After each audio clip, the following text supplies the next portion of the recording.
My plea for help.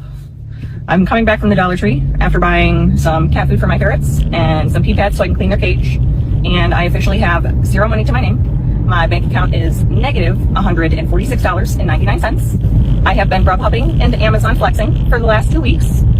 And that's barely gonna get me like righted in my account and ready for my next bill to come out. Wait a minute, what's going on the other side of the train tracks? Are all of y'all husbands just choosing to up and leave y'all? What is going on? Pregnant, hungry, and no way to get any food. My gas hand is on E and I'm trying to DoorDash and I don't have the gas to make at least $100 for the payout tomorrow. Please don't tell me y'all are out here just getting pregnant by random broke men. Please don't tell me y'all are doing it too. 3 weeks.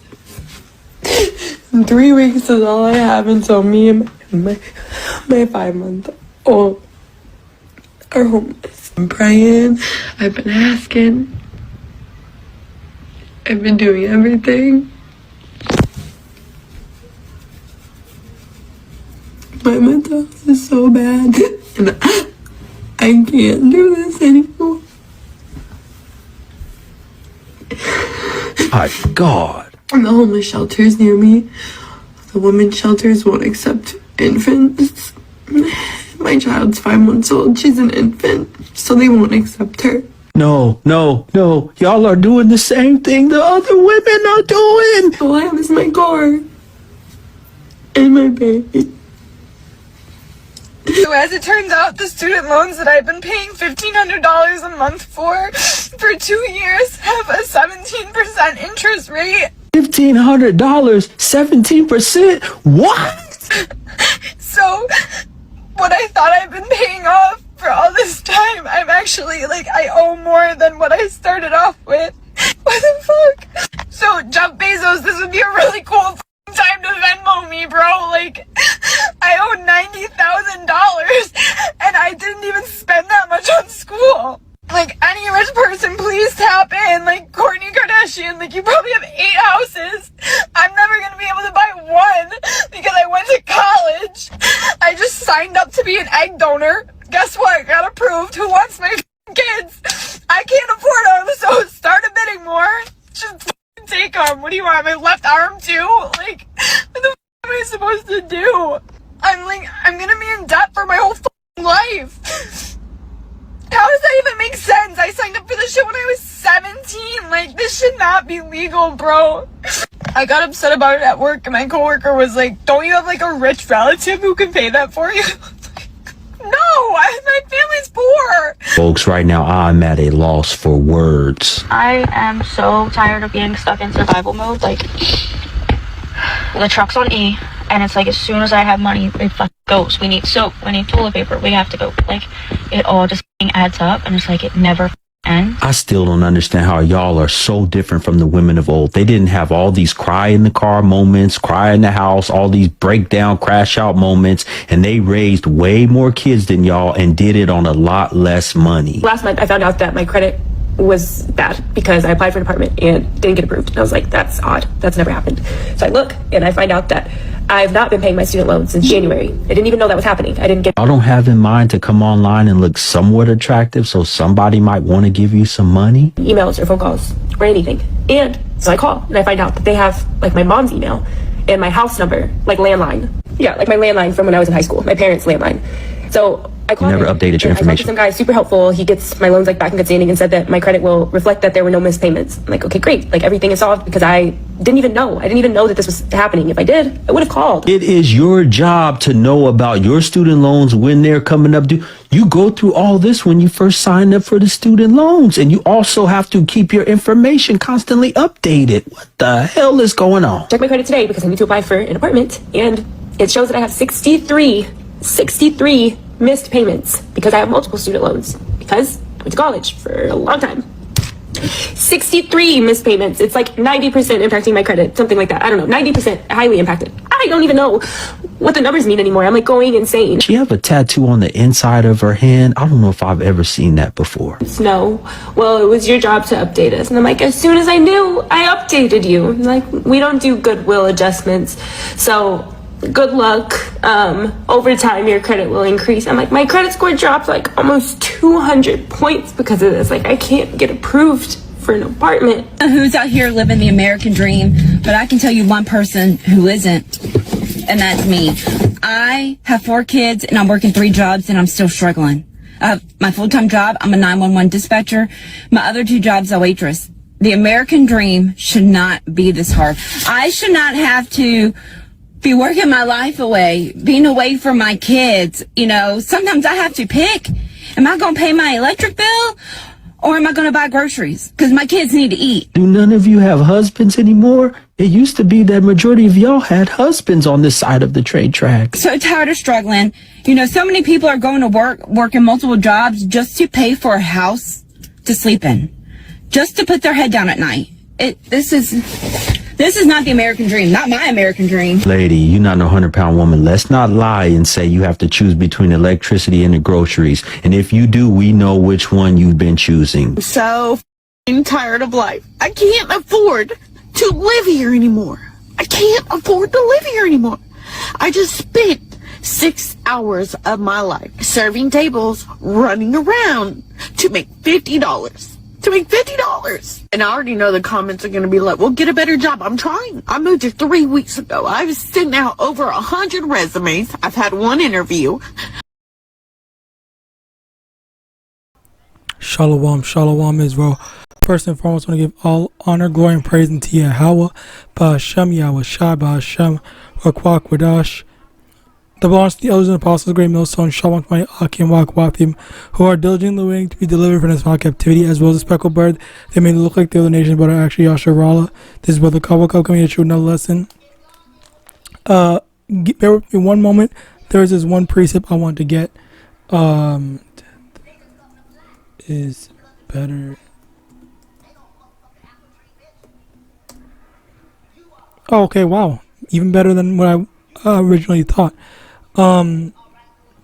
Sirach chapter 30. Fuck it. I don't think I can. I don't know if I can read that. I'm going to stop. So I'm going to move on to the next thing. Anyway, Deuteronomy chapter 30 verse 7. And the Lord thy power will put all these curses upon thine enemies and on them that hate thee, which persecuted thee. So the thing here is that us Israelites, we've been going through stuff. We've been going through it, and it's just now. Obviously, it's always been bad, but just now, Esau is starting to feel it himself. Esau's starting to have to deal with the exact same thing, which apparently that's some of the things that he was saying. It did kind of get me wondering and thinking like, okay, that does sound a bit strange, which I am a bit curious about it, but not that curious about it. But aside from that, you basically understand how the Deuteronomy 30 verse 7, and the Lord thy power will put all these curses upon thy enemies and on them that hate thee, which persecuted thee. Basically, YAHAWAH is translating these curses. Translation basically means like moving from one place to another. The curses from us onto our enemies, which is Esau Edom, and Esau Edom is suffering as a result of it. He's going through all the stuff that we had to go through, and now it's his problem. Now it's their problem that we're facing, now it's their problem that they're facing, rather than us having to deal with it only. All right, and this is a part of the transition into our deliverance, the transition of power from Esau Edom to YAHAWASHI / the Israelites. All right. Now, with that being said, another thing about this was how, they're expecting someone or whatever to resolve all these issues, but yet it's not going to get resolved. Okay, it's only been getting worse. All right, and now people want to care when it's affecting them. Not before, when it was just of only affecting Jake. Now it's affecting them and stuff like that. All right. Continuing on, Sirach chapter 4 verse 27. Make not thyself an underling to a foolish man, neither accept the person of the mighty. And this is why this just goes to show that Esau is not fit to rule, because when he is in rulership, let's see what the scriptures say. Proverbs 29 verse 2. When the righteous are on authority, the people rejoice, but when the wicked beareth rule, the people mourn. And we saw so many people crying. We saw so many of those women crying, just dreading having to live in this society, because this society is it just does not work. It's not proper. It's not however you want to call it. It's just unlivable. All right, like that's how bad things are. All right. Slack you. So as a result of that, we see how Yahweh, when one thing to take note of is that when Yahawashi is in authority, he's going to resolve all that. He's going to fix things. He's going to fix things. He's not going to allow people to be suffering like this, because the way that stuff is right now, that's wrong. This is not how things are supposed to be. There's systems in place that prevent homelessness and poverty and stuff like that. Okay, but they're supposed to be. Slock, I didn't say there is. I meant to say they're supposed to be. All right. Continuing on, but Slockia, I also want to add that Esau would just consider that, oh, those people are just lazy. It's just that, this, and the third, or whatever, and stuff like that. When I'm not excusing anything, I'm not condemning or condoning anyone, but I will definitely say that, 20 years ago, people were able to live off of one job and whatnot. I think 20 years ago, I was about to say, I was like, my sense of time was fucked up for some reason. But 20 years ago, all right, where people were able to get an apartment, get a full-time job, and do all that they need. But of course, with the change, with the hardships, with all the inflation, it's only getting worse. And to completely disregard and ignore that inflation is happening and the cost of living is increasing, as well as the fact that people's wages are not increasing in proportionate to the cost of living, that should raise some red flags. People shouldn't have to say, "Oh, I have multiple jobs to keep myself afloat." That's just extra. But of course, Esau, he doesn't know what living a normal life is. All he knows is just working 24/7. Oh, get multiple side hustles, this and a third. Like, that's not how people should be living. All right. Now, Isaiah 30, verse 12. Wherefore thus saith the Holy One of Israel, because ye despise this word and trust in oppression and perverseness and stay thereon, therefore this iniquity shall be to you as a breach ready to fall, swelling out in a high wall, whose breaking cometh suddenly and instant. So that this is the thing here, because people trust in oppression. And what is that oppression? That oppression is all the stuff that Esau puts into place. All right, the continued inflation. All right, and all the just how he sets up the economy, which it's not meant for the common man. All right, it's made for the rich to thrive. All right. Now, Psalm chapter 62 verse 10. Trust not in oppression, and become not vain in robbery. If riches increase, set not thy heart upon them. And basically over here, Slakia, the thing here is, the main thing is not to trust in oppression. And what does this mean? We see how our people, even in their oppression, okay, even in being underneath Esau, Edom, they still trust in oppression. They still trust that, oh yeah, Esau's gonna make things right, or everything's fine, or everything's good. They accept how things are. They don't acknowledge that we are actively being oppressed. We are actively being unfairly treated. Okay, they don't want to acknowledge that. They just disregard and ignore that. So as a result of that, you know, some people, some Jakes, I'll not say some of us, some Jakes, because I'm not one of them. Some Jakes, you know, they make it like those rich Jakes, like Will Smith, fucking Diddy, and all these people. They have money. All right, they're able to make it out. To Kanye West, they're rich, and they're able to get wealth.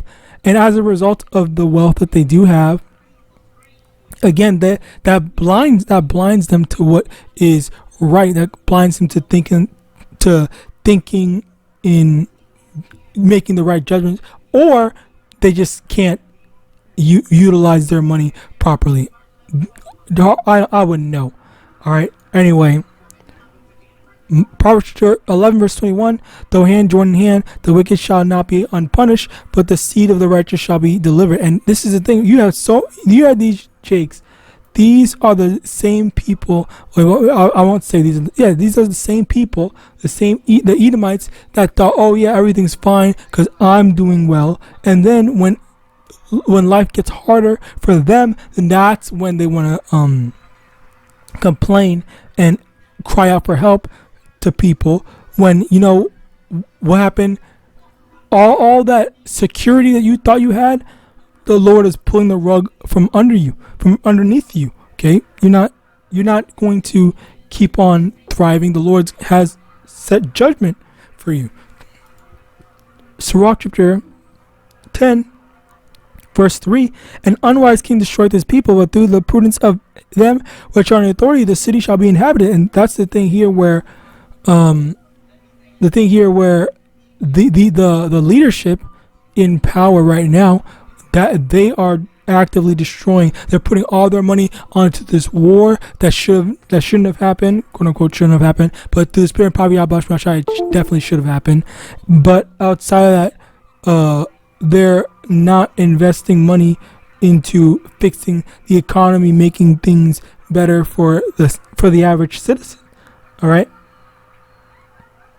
Continuing on, Psalm chapter 7 verse 15: he made a pit and digged it, and is fallen into the ditch which he made. Okay, let's also get this. Psalm chapter 141 verse 9: keep me from the snares which they have laid for me, and the gins of the workers of iniquity. Let the wicked fall into their own nets, whilst that I withal escape. So, and that's the thing, the last thing here, where Esau set up all these traps and pitfalls for us specifically, and for a long time we were the ones absolutely suffering as a result of it.